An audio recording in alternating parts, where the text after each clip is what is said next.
السلام عليكم ورحمة الله. لكن نحن مشكلتنا شو هي؟ أننا نسينا الله فأنسانا أنفسنا. ولا تكونوا كالذين نسوا الله فأنساهم أنفسهم. فكروا معي بمعنى هذه الآية. ألم ننسى نفوسنا؟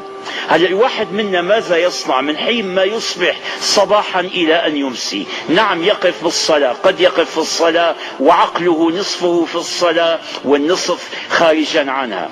يمضي حياته في لقاء الناس. إذا لم يجد شيئا يعمل، واحد رايح عند طبيب الأسنان وعليه أن ينتظر ربع ساعة، تثقل عليه الربع ساعة، يثقل عليه الزمان. ليش؟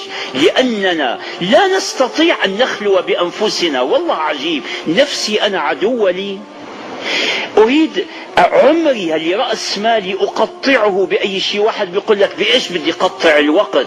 يسأل الشباب بماذا نمضي فراغنا؟ ولك يا عمي، فراغكم هذا وفراغي هذا ووقتي ووقتكم هذا رأس المال، هذا هو العمر. فهل نسعى لأن نقطع أعمارنا، نقطع أوقاتنا بقراءة رواية سخيفة، بمشاهدة فيلم تافه، بحديث أو اجتماع لا منفعة منه في دنيا ولا آخرة؟ أي شيء، هات لي أي شيء، بس لا تتركني أنا ونفسي أواجه الزمان الذي هو العمر. إذا أنا نسيت نفسي.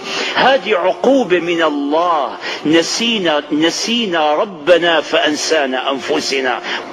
والسلام عليكم ورحمة الله.